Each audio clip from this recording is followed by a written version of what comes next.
Bonjour à tous, aujourd'hui nous sommes le 19 décembre 2022. Je fais cette vidéo pour revenir sur le sommet qui a été organisé aux États-Unis entre les autorités américaines et puis euh, la plupart des pays africains, hein, c'est-à-dire une cinquantaine je crois ou 49, je sais plus. Mais en tous les cas, c'est la réunion de foutage de gueule, hein, excusez-moi l'expression, euh, la réunion du mépris, hein, la réunion de l'humiliation, ouais. Et parce qu'on a constaté que il y a le Mali qui était pas invité, le Burkina Faso non plus, et la Guinée, et puis un quatrième pays, je crois, je sais plus si c'est la Somalie ou je sais plus. Voilà. Il y a 4 pays comme ça qui ont été écartés hein, d'emblée, en considérant que eux, n'étaient pas démocratiques. Et qui est reçu en grande pompe? Eh bien, c'est le Tchad. Le Tchad est reçu en grande pompe, tapis rouge, pour le fils d'Ebi. Et si ça, c'est pas insulter l'intelligence des Africains, je ne sais pas, qu'est-ce que c'est d'autre? Apportez-moi les commentaires. Hein. Je me présente, Joubian, c'est mon surnom sur le net. Je suis accessoirement spécialiste de la France. Un panafricain authentique, un panafricain très convaincu. Je le suis. Je le revendique. Bon, écoutez, à un moment donné, on est à une époque où, compte tenu de la communication, compte tenu de la révolution numérique, on ne peut pas dire qu'on n'est pas au courant. Hein. Il y a quelques exceptions. Des gens qui, par exemple, n'ont pas été à l'école. Par exemple, hein. Bon. Donc ça, c'est des très rares exceptions. Mais autrement, tout le reste, on doit être au courant. Hein. Voilà. Parce que tout le monde a des portables, pratiquement. Hein. Tout le monde. Voilà. À travers le monde. Aujourd'hui, en 2022. Vous voyez? Donc là, il y a des images comme ça qui étaient choquantes, hein, naturellement. Celle de Macky Sall, par exemple, on voit lors des rencontres avec Joe Biden, il est assis Macky Sall comme les autres dirigeants. Et puis quand Joe Biden arrive, il se met debout. Mais alors, le peuple sénégalais, il ne mérite pas ça. Ouais, le peuple africain en général, mais le peuple sénégalais en particulier. Hein, Macky Sall. Écoutez, très franchement, moi, quand je vois ces attitudes-là, je me dis, ben voilà, en fait, vous savez, on est tous différents en tant qu'être humain. Et il y a des gens, mais qui ne sont pas à leur poste. Bon, ça, je me répète, mais attendez, quand vous voyez son attitude-là, est-ce que vous croyez qu'il a son poste à Macky Sall? Dites-moi. Le mec est plus ridicule que lui, tu meurs. Même si c'est diffusé sur les réseaux sociaux, ça fait, comment on appelle ça, des buzz et tout ça. Il se met debout, et puis après, il voit qu'il est ridicule. Alors qu'il n'y a pas besoin. Ou alors, si tous les dirigeants se mettaient debout, encore que, de toute façon, rien que l'invitation, que tout un continent se retrouve là-bas, parce qu'il y a 54 pays, et puis ils sont tous, hein, les exceptions là, des 4 pays, hein, voilà, j'ai cité le Mali d'abord, Burkina Faso, et puis la Guinée, puis la Somalie, je ne sais plus.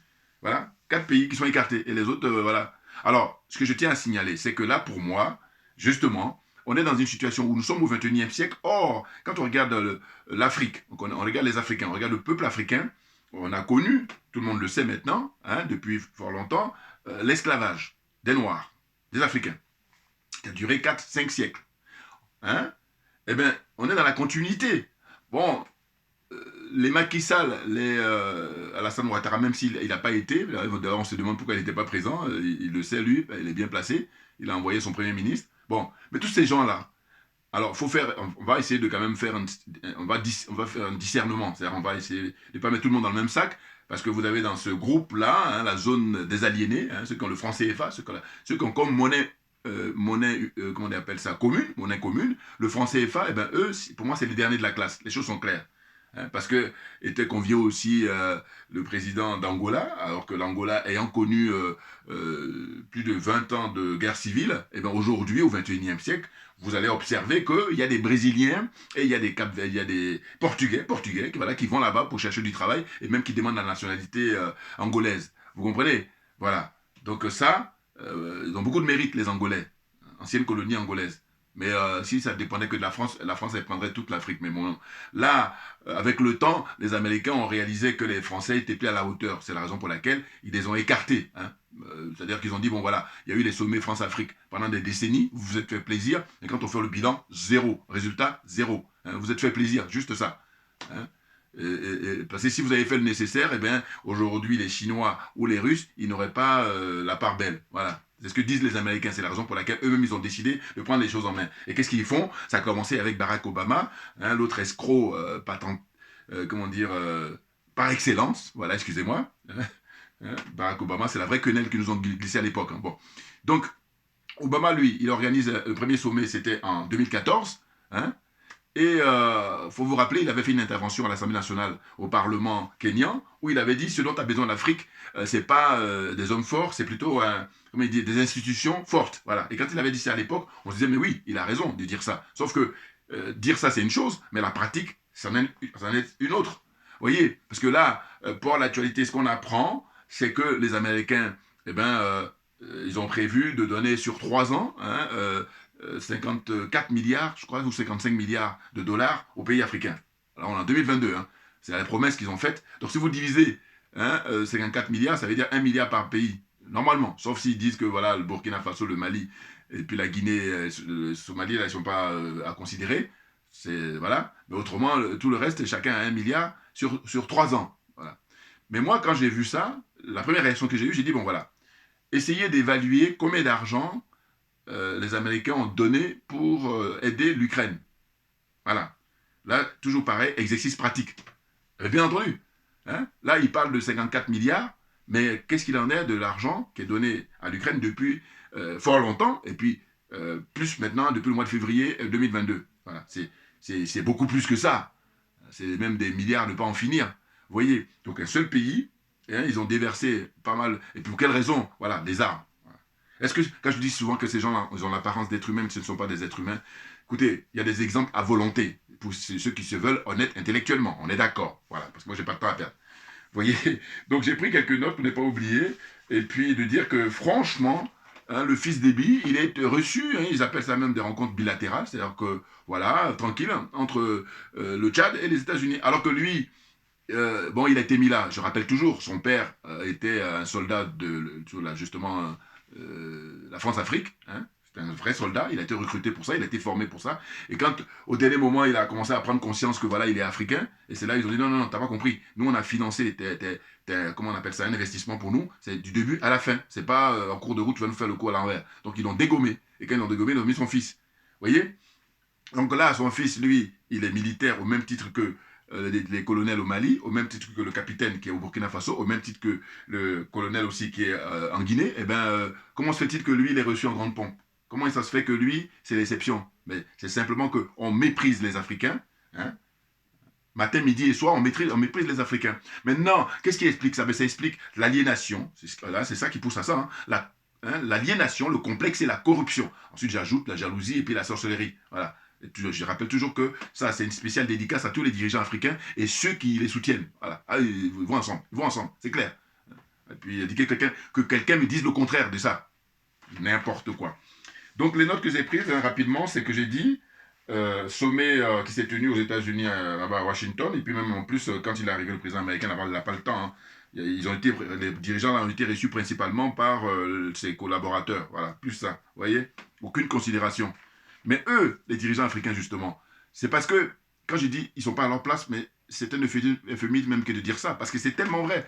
Pourquoi? Parce que je pense toujours, il ne faut pas l'oublier, les dirigeants africains, les grands dirigeants qui ont été assassinés par l'Occident, qui ont été assassinés par les adeptes de l'OTAN, hein, par ceux qui ont pour religion le mensonge, hein, empire du mensonge, rappelez-vous, le président Vladimir Poutine les a qualifiés comme ça. Et moi, j'enfonce le clou et je dis, empire du mensonge, c'est une chose, mais c'est même la religion du mensonge, c'est que pour eux, le mensonge, c'est leur religion. Voilà, comprenez bien. Ah oui, oui, oui. Donc, j'ai dit, un sommet, hein, et une rencontre entre les maîtres, voilà, c'est ça, hein, et les esclaves, hein, esclaves de maison. Alors, je dis encore une fois, quand je dis esclaves de maison, j'insiste surtout sur ceux de la zone CFA, là. Encore que le Ghanéen, là, Nana Akufo, lui, il est au même niveau qu'eux, hein, il est au même niveau que les francophones. Bon, on me dira, comme il a été mis avec le concours de Alassane Ouattara et la France, bon, mais voilà, lui, il fait ce retour sur investissement. C'est-à-dire que service après-vente, c'est que voilà, il est coopté par eux. De toute façon, tous les dirigeants, là, pratiquement la plupart, hein, la très très grosse majorité, sont cooptés par eux. Pour ne même pas dire tous. Voilà. Ceux qui ne sont pas cooptés finalement, c'est ceux qu'ils ont écartés. D'ailleurs, la démonstration est faite. Comment ça se fait qu'on écarte le Mali, on écarte le Burkina Faso, on écarte la Guinée? Comment ça se fait? Parce que le fils d'Ebi, si ce n'est pas vraiment se moquer du monde que de l'inviter, et en même temps, c'est la démonstration que ce sont eux qui, avec arrogance, avec Enfin, l'expression instituée d'intelligence, je vois pas autre chose. Pourquoi? Parce que ce gars-là, il y a eu des manifestations au mois d'octobre dernier. Rappelez-vous, le 20 octobre, chez lui, hein, au Tchad, et ça s'est soldé par pas moins de 300 morts, pas moins, hein, et sans compter, parce que ça c'est, comment dire, c'est approximatif. Hein. Bon, le jour même, les gens ils ont tué, hein, sur son autorité, hein, le dirigeant tchadien, le fils d'Ebi. Bon. Mais après, il y a la chasse aux sorcières, c'est-à-dire qu'ils sont allés pour chasser les jours suivants, hein, maison par maison, hein, tous les jeunes gens là qui ont manifesté. Et ça, les États-Unis qui parlent souvent des droits de l'homme, hein, rien. De toute façon, j'ai dit, il y a un truc qu'on oublie souvent, c'est il faut regarder la charte de l'ONU. Mais la charte de l'ONU n'est respectée aucunement, aucunement. Or, ça fait quoi? Depuis la Seconde Guerre, c'est-à-dire depuis 45, c'est pas respecté. Donc à partir de là, je pense qu'on est dans une situation où on est tous dans le tourbillon comme ça de l'actualité et puis de la vie au quotidien. Et, bon, il y en a ceux qui tirent leur épingle du jeu, et bien, ils jouent les plus malins, hein, c'est les corrompus là, de première classe. Hein, corrompus de première classe, eh oui, hein, les cupides là. Parce que eux, évidemment, ils sont dans la situation de se dire qu'ils ont compris et que nous autres, on n'a pas compris. J'essaie de me mettre dans leur tête, hein, de me mettre voilà, comment ils voient les choses. Oui, et puis aussi, ce que je tiens à rappeler, c'est que j'ai dit, bon voilà, ça je vais le rappeler souvent parce que je le pense profondément, c'est que en fait, on est dans une situation où, vous savez bien, pendant l'esclavage, il y a eu ce qu'on appelait les nègres marrons, et puis les cimarrons. Cimarrons, c'est en anglais, les nègres marrons, c'est en français. C'est-à-dire que les Noirs qui ont refusé leurs conditions d'esclaves et qui ont décidé de s'émanciper, qui ont décidé de retrouver leur liberté, eh bien, ils payaient comment on appelle ça, la plus forte sanction. Ah oui, c'est-à-dire mutilation, à défaut d'être tué. Vous voyez? Très clairement. Aujourd'hui, au 21e siècle, ce qu'on fait, soit on te tue, c'est sûr, ou alors on te prive de visa, ou alors on t'empoisonne, hein, le frère Moutoundé, voilà, par exemple. Hein, et les dirigeants africains, là, notamment Macky Sall, hein, avec son attitude là, que j'ai dénoncée tout à l'heure, eh ben, ils ont tous la trouille afin de se faire dégommer. Mais j'ai dit toujours qu'à leurs partisans, mais ils ne sont pas obligés de rester là. Ah ben, il faut qu'on soit d'accord, parce que moi là-dessus, vous ne pouvez pas vous en sortir avec moi. Ah oui, non, parce qu'il y a des gens qui ont des arguments comme ça, bidons, des arguments qui sont très légers, et dire, oui, mais il faut les comprendre. Mais comprendre de quoi? Non, tu vas faire autre chose. Pourquoi tu restes là? Donc, laisse la place à quelqu'un qui est courageux, qui pourra, comme comme le font les colonels au Mali, voilà, tu laisses leur la place, comme le fait le jeune capitaine, comment on appelle ça, au Burkina Faso, hein, Ité, Ibrahim Traoré, ou comme le fait Doumbouya, le colonel au Guinée, voilà, c'est des gens qui ont décidé de prendre les risques pour défendre l'honneur, défendre la dignité africaine, voilà. Mais les autres là, hein, les Alassane Ouattara, les Macky Sall, les Patrice Talon, hein, les Bazoum, compagnie, ben allez faire autre chose, c'est tout. Donc là, surtout, il y en a qui vont comme ça dire, il faut toujours les comprendre. N'importe quoi, on n'a pas à les comprendre. Parce que j'ai dit, ils peuvent aller faire autre chose. Et que par conséquent, cette place-là est réservée à des gens qui sont courageux, qui sont patriotes, hein, qui sont dignes. Voilà. Donc dans la lignée hein, des pères de nos pères, des pères de l'indépendance. Hein. Les vrais, hein, les authentiques, voilà, qui ont payé de leur vie. Hein. Les Patrice Lumumba, les Kwame Nkrumah, hein, les Nasser, je regardais un document tout à l'heure avant de faire cette vidéo. Hein, qui encore Ahmed Sékou Touré, président Ahmed Sékou Touré, hein, de Guinée, Guinée-Conakry, hein, qui encore Barthélémy Okanda, qui encore hein, Sylvanus Olympio, hein, tout ce beau monde-là, hein, ils ont été assassinés, ils ont payé le prix hein, de cette conscience politique qu'ils avaient. C'est des gens qui avaient une conscience politique très, très prononcée. Alors que les Alassane Ouattara et compagnie, eux, c'est une conscience hein, de la cupidité, ah, ça c'est sûr, hein, conscience du bling-bling, conscience du vivre au jour le jour. Voilà, ça ils ont cette conscience-là. Mais autrement, ils n'ont aucune conscience politique. Il faut qu'on soit d'accord là-dessus. Hein, des larbins qui sont là au service de l'Occident. Puis là, ils ont des soutiens. Voilà. Honte à vous. Et je dis attention, la honte ne peut pas dire qu'elle ne tue pas. Non, la honte, elle tue à petit feu. Ça dépend des personnes. Voilà. Il y en a qui vont aller beaucoup plus vite. Hein. Ça m'est venu, très franchement, je vous dis honnêtement, et Ibeka, ça m'a fait penser à ça. Il est mort de honte, lui. Hein. Je pense, moi. Je le dis, là, voilà. Donc c'est bon, quoi. Non, parce qu'il y a des pauvres gens qui n'ont rien demandé, hein, à qui on fait payer le prix. D'ailleurs, j'ai regardé des images, là, son fils, qui est à Abidjan, là-bas, qui est en business avec Alassane Ouattara. Il y a des images comme ça qui sont diffusées sur Internet. J'ai vu ça avec, c'est le frère Kofi qui a diffusé ça. Il danse, le mec, tranquille, fait la bamboula, tout le temps. Avec les cigares et tout ça. Mais ça ressemble à quoi? Et donc, on demande, les autorités maliennes demandent son extradition, et l'autre, il fait le coup de non. Mais tout s'explique. Ils sont dans le même business. Parce que si il estrade ces gens-là, eh bien, c'est estrader lui-même. Donc ça se comprend, quand on y réfléchit dans 2 secondes. Vous comprenez? Voilà, donc, lecture un peu de mes notes.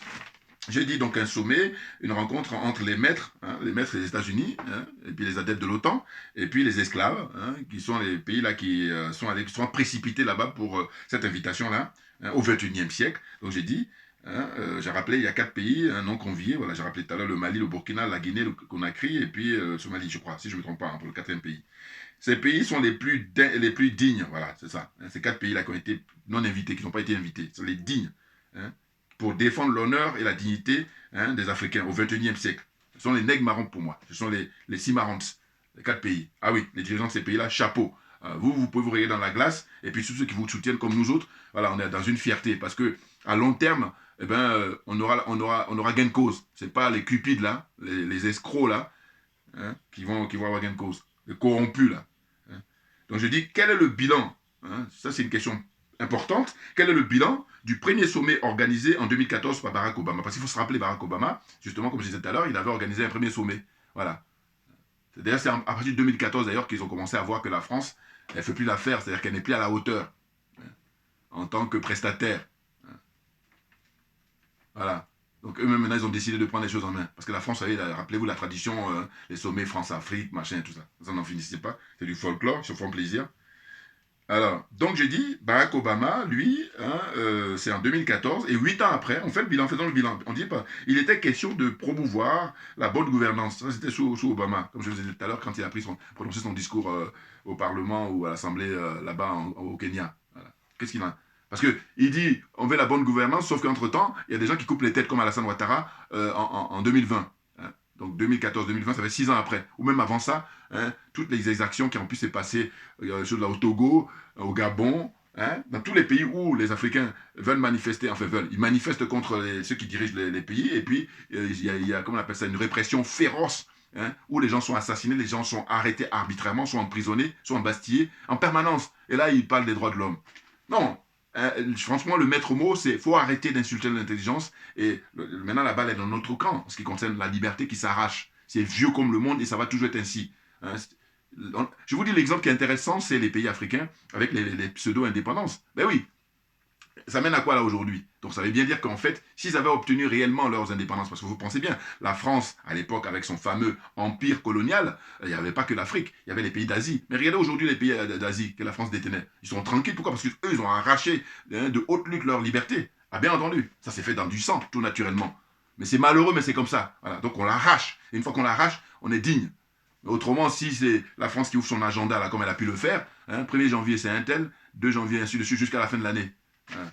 Là, ils détiennent toujours. Je vous dis, il y a une image comme ça, je vais la répéter parce que je l'avais dit dans une vidéo passée, c'est que il y a, je crois, un caricaturiste ivoirien de Côte d'Ivoire qui a fait un dessin où il y a 2 navires. Vous avez un navire français avec le drapeau français, hein, et puis vous avez un navire ivoirien. Et sur ces navires-là, vous avez d'un côté, le côté ivoirien, on danse parce que c'était l'avènement de l'indépendance, voilà, les gens ils font la fête, sont contents et tout. Et puis, l'autre côté, il y a les Français avec leurs officiers et tout. Et puis, en dessous de l'eau, voilà, il y a quelque chose comme ça, il y a, qui tient les 2 navires. Voilà. Et ben, il a marqué France CFA. C'est énorme, cette caricature-là. Vous pouvez le retrouver, vous pouvez la retrouver plutôt sur Internet, vous tapez France CFA et puis les liens avec la France et tout. C'est vraiment, je trouve ça. De toute façon, les caricatures en général, ceux qui sont bien faites, eh ben, ça dépasse tous les discours. Voilà. Et là, en l'occurrence, voilà, c'est vraiment pile poil, il est dedans. Et donc, qu'est-ce que j'ai dit? J'ai dit que Barack Obama, à son époque, hein, voilà, en 2014, qu'est-ce qu'il a fait? Il a la promesse de 33 milliards de dollars d'investissement public et privé, voilà, qu'il avait promis pour l'Afrique. Et là, à l'époque, lui, il avait dit les pays qui voilà, triaient sur le volet, hein, ceux qu'il estimait, ou le pseudo, ou la démocratie selon leur définition, selon leurs appréciations. Voilà, là, il avait promis comme ça à pas mal de pays africains 33 milliards de dollars. Alors je dis, en 2014, cette promesse-là des 33 milliards de dollars, qu'est-ce qu'il en est très concrètement? Moi, je ne suis pas au courant. Enfin, je veux dire, au sens où je ne sais pas. Mais je suis curieux que ceux qui s'y connaissent envoient des commentaires pour dire, voilà, je n'y crois pas, à vrai dire. Voilà, je n'y crois pas. Au sens où je veux dire qu'ils ont donné des clopinettes. Hein, ce n'est pas véritablement 33 milliards, c'est quelques... Enfin, beaucoup moins que ça, voilà, en gros. Beaucoup moins que ça. Et en plus, il y a aussi le suivi. C'est de dire, bon, est-ce que réellement, s'ils avaient suivi, on aurait eu comme ça des répressions partout? Non, ils s'en foutent. En fait, ils font une fuite en avant parce que eux, tant que leurs business sont assurés par ces gardiens de prison là, hein, que sont les dirigeants africains, hein, ce sont des gardiens de prison. Ils sont rien d'autre, des hommes de sécurité là. Ils gardent la boutique, ils gardent le business des Occidentaux. Vous vous rendez compte la honte?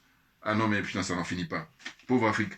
Donc Joe Biden, lui, à son tour, hein, c'est-à-dire maintenant là, qu'est-ce qu'il promet? Sur 3 ans, 54 milliards, voilà.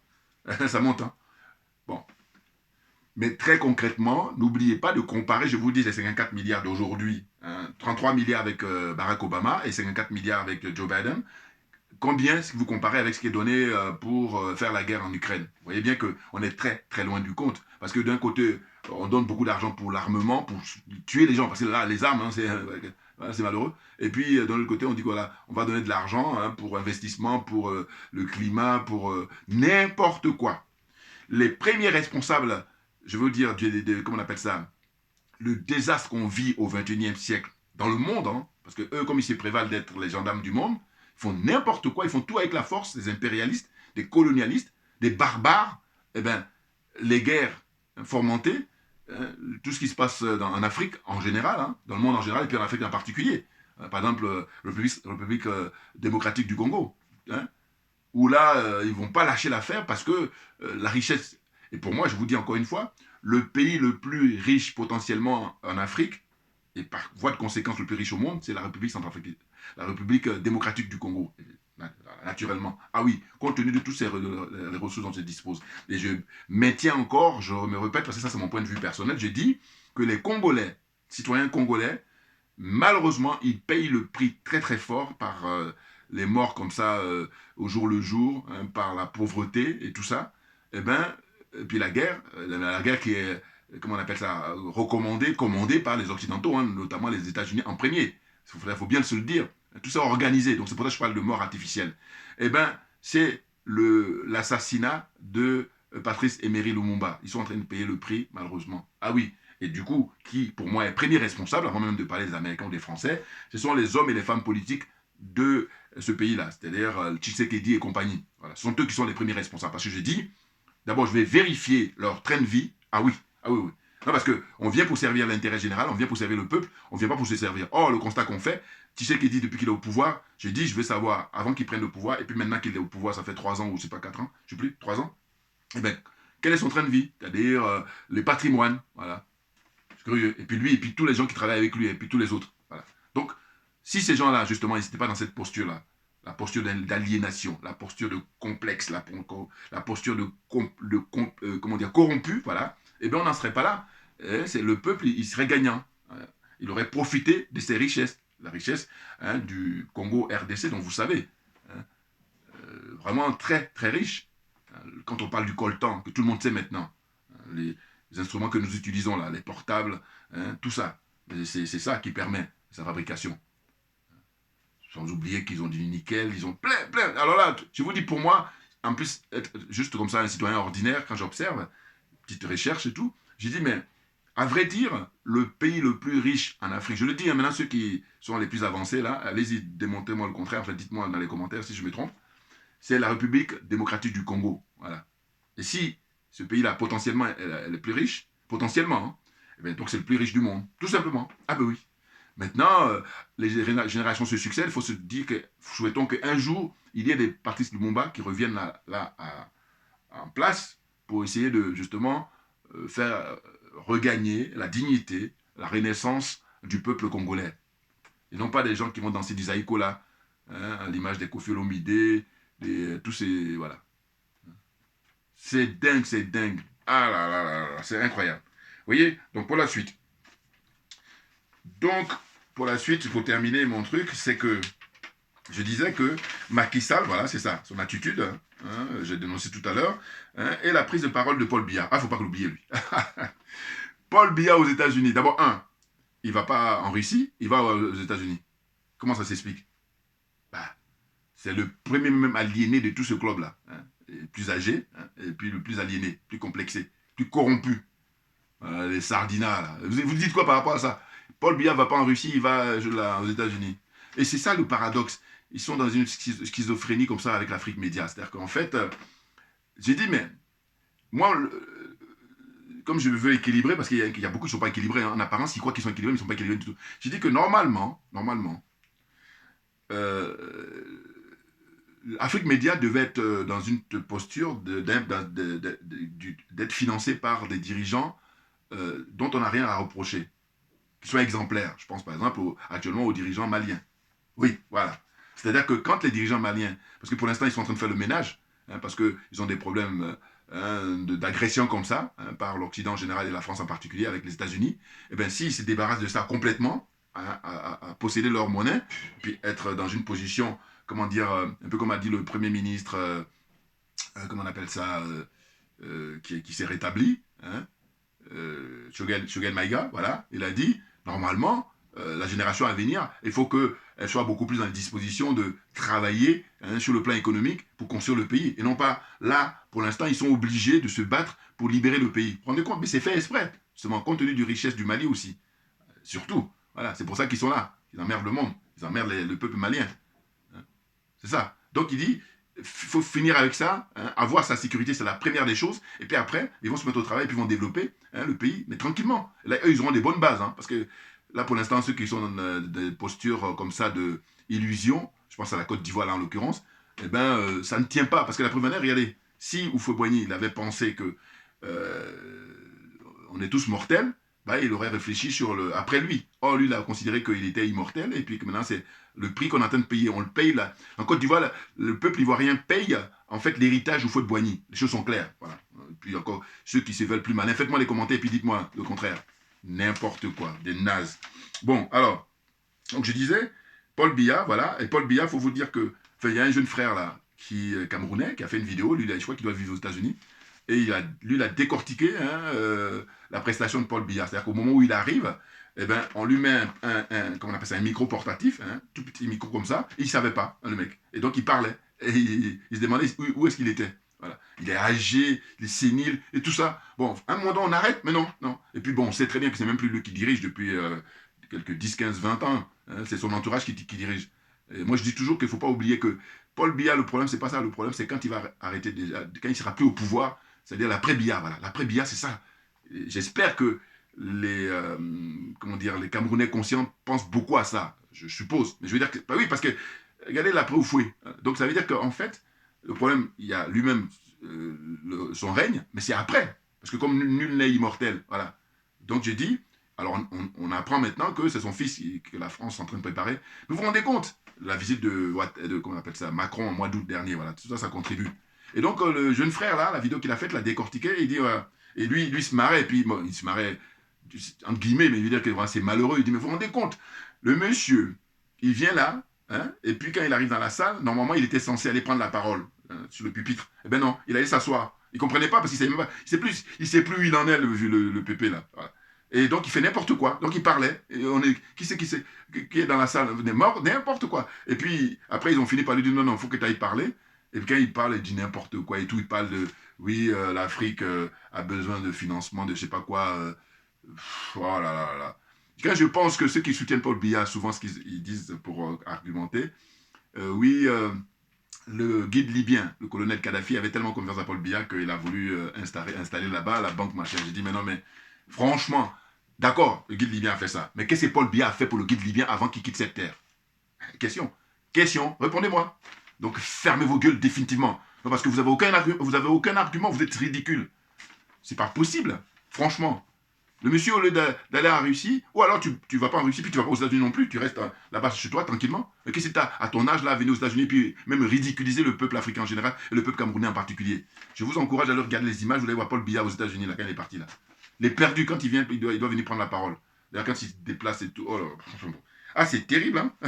Et puis je dis, la personne elle-même, c'est une chose, mais c'est ceux qui soutiennent, les Macky Sall, les Paul Biya, les Alassane Draman Ouattara, tous ceux qui les soutiennent, et ceux qui sont au pays, c'est une chose, mais ceux qui vivent dans les pays où il y a l'expérience démocratique, c'est-à-dire que tous les Africains qui vivent, hein, tous les Camerounais, tous les Ivoiriens, tous les Sénégalais, tout ça là, qui vivent en Allemagne, qui vivent aux États-Unis, qui vivent en France, qui vivent en Belgique, qui vivent en Italie, qui vivent, vous voyez, hein, ces pays-là, au Canada, tout ça, qui ont l'expérience démocratique, j'ai dit, mais qu'est-ce que vous vous foutez à soutenir là, votre cas est critique. Ah oui, non, non, non, non. Alors, parce que pour moi, hein, très franchement, ce que j'ai dit, normalement, tous les Africains qui sont dans les pays avec l'expérience démocratique devraient condamner, hein, sans réserve tous ceux qui sont au pouvoir en Afrique. Tous ces dictateurs-là. Ils devraient les condamner et non pas les soutenir. Il y en a qui les soutiennent parce qu'ils ont des biais. Bon, ceci explique cela, même si ce n'est pas justifiable. Mais au moins, mais il y en a qui n'ont rien, mais simplement ils sont dans un fantasme. Voilà, ça leur fait du bien pour leur équilibre. Vous êtes perturbés, les gars. Mais vous êtes perturbés grave. Hein, j'espère qu'ils me font comprendre là. Ah, n'importe quoi, ces gens-là. Donc, voilà, j'en reviens au cas du Tchad, hein, de dire que... Vous avez tous les images sur Internet, hein, voilà. Hein, le président tchadien, là, même s'est mis en civil, tranquille, hein, a abandonné le treillis. Et puis lui, il est reçu là, il a du sang sur les mains, et aux États-Unis, là, on le reçoit tapis rouge. Mais attendez, je dis que l'exemple du Tchad, pour ça, cette invitation-là, pour le sommet USA-Afrique, rien que l'exemple du Tchad suffit pour dire que ils n'ont aucune considération pour nous. Et là, encore une fois, c'est un euphémisme que de dire ça. C'est clair.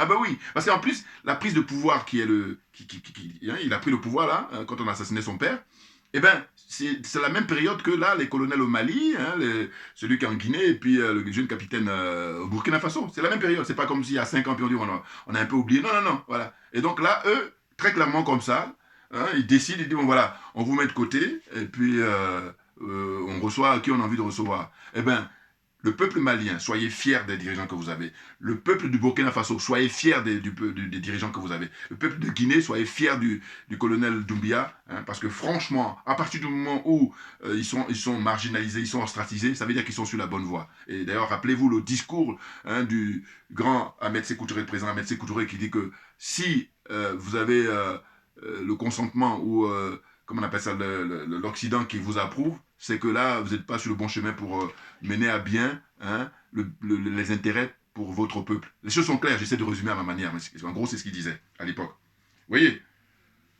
Ah là là là. Donc je termine là pour dire quoi? Pour dire que, après le sommet France-Afrique, durant des décennies, sans bilan, sans résultat, les USA ont décidé de prendre les choses en main, en écartant les Français hein, de son rôle d'intermédiaire, de prestataire de services et de sous-traitant. Voilà, c'est le rôle que jouait la France depuis qu'elle a toujours joué. Parce qu'en réalité, ils n'ont pas suffisamment de moyens, ce sont les Américains qui fournissent les drones et tout ça, et puis vous savez, les satellites et tout ça, voilà, ce sont les Américains. Voilà. Et puis eux, ils sont là, ce sont des prestateurs de services. Et même c'est encore gentil prestataire. C'est les intermédiaires ou les sous-fifs hein, les États-Unis. La France est considérée par les USA comme inefficace compte tenu de la percée des Chinois et surtout de la Russie. Voilà, c'est ça la réalité des choses. Eh oui, parce que depuis tout ce temps, avec les conférences, enfin conférences et sommets, tout ça qui se sont succédés depuis des décennies, c'est quoi les résultats? C'est quoi le bilan? Que dalle. Hein, c'est plutôt, effectivement, là où ils ont vraiment eu gain de cause, enfin gain de cause, en tout cas, c'est l'assassinat hein, pratiquement de tous les grands leaders qui étaient comme ça, des chances pour l'Afrique. Là, surtout pour le jeune capitaine hein, Thomas Isidore Noël Sankara, par exemple. Voilà. Là, ils ont gagné. Mais ça, c'est une bataille qu'ils ont gagnée, parce que la première, regardez au Burkina. Il y a ses petits-fils qui sont maintenant au pouvoir. Voilà. Et là, on va avancer tout doucement, mais sûrement, parce qu'on est dans la vérité. Alors que vous êtes dans le mensonge. C'est ça qui est la vérité. N'importe quoi. Vous voyez? Donc, tout à l'heure, quand je parlais du cas du Tchad, je dis au Tchad, hein, pas plus de 300 morts, hein, je tiens à rappeler ça. Hein, en plus, une chasse aux sorcières qui est organisée. Et puis, qu'est-ce qu'il y a eu d'autre? Eh bien, il y a, comment dire, euh, les morts, comme ça, 500 morts, on nous parle des tensions intercommunautaires. Mais tout ça est entretenu. Oui, parce que la mort des nègres ne compte pas. La mort d'un Africain ne compte pas. Parce que regardez là, au Tchad, je ne parle même pas de tous les pays africains, parce que si on va faire des statistiques ou bien on va faire des études, on va voir que c'est le désastre. Hein, guerre ethnique comme ça, au Tchad, et on nous dit pour 2021, c'était 400 morts, et pour là, 2022, l'année n'est même pas encore terminée, puisqu'il reste encore quelques jours pour qu'on finisse l'année 2022, et bien c'est 500 morts. Vous vous rendez compte? Et ça, c'est des chiffres qui sont communiqués par l'ONU, hein, voilà, par exemple. Voilà. Donc, quand je dis, hein, pour ma vidéo là, si l'expression insulter l'intelligence d'autrui ou l'intelligence des Africains, si ça ne correspond pas, je ne sais pas qu'est-ce qui correspond. Voilà. On ne nous considère pas, mais la responsabilité, hein, les premiers, ce sont les Africains eux-mêmes, nous, mais surtout les dirigeants, ceux qui prennent la place, qui ne méritent pas. Ils sont là pour jouer, je vous dis, les rôles d'agents de sécurité, hein, gardiens de prison hein, pour les Occidentaux. C'est tout ce qu'ils jouent comme rôle. Donc, honte à tous ceux qui les soutiennent. Les choses sont claires pour moi. Voilà, donc je termine là. Vous voyez, on est au taquet. Hein.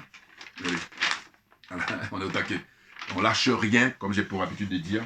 Ben, tout simplement parce que c'est nous qui avons raison. Et ce sommet-là, il est ringard. C'est-à-dire que dans notre temps, il est dépassé. Le sommet qui mérite maintenant à être visité, à être vécu, c'est le sommet entre la Russie et les pays africains. Et d'ailleurs, pour terminer, j'allais oublier ce que je dis. Vous vous rendez compte, normalement, s'il y a un pays qui devait défendre les Africains, c'est-à-dire qui devait jouer le rôle que joue la Russie aujourd'hui au XXIe siècle, ben, je vous donne un mille, eh ben, c'est la France. Mais pourquoi? Parce que, de mon point de vue, hein, je crois que c'est le pays de très loin qui a bénéficié de l'aide de l'Afrique, de l'aide des Africains à tout point de vue. Le point culturel, sur le plan militaire, sur le plan politique, sur le plan culturel, tout. C'est le pays de très loin pour moi. C'est mon point de vue. Là encore, envoyez-moi les commentaires pour me dire si je me trompe. Voilà. Vous voyez? Donc, je dis, normalement, la logique voudrait que, en fait, les Africains soient agressés par un autre pays. Pourquoi voilà, un autre pays, en tout cas les Occidentaux, parce qu'ils ont l'habitude de leur culture. Et puis c'est la France, normalement, qui devait jouer le rôle que joue aujourd'hui la Russie. Mais ce n'est pas le cas.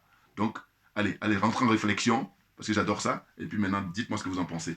Merci beaucoup pour votre attention, et puis à très bientôt. On lâche rien, et comme j'ai pour l'habitude de dire, parce que c'est nous qui avons raison. C'est clair.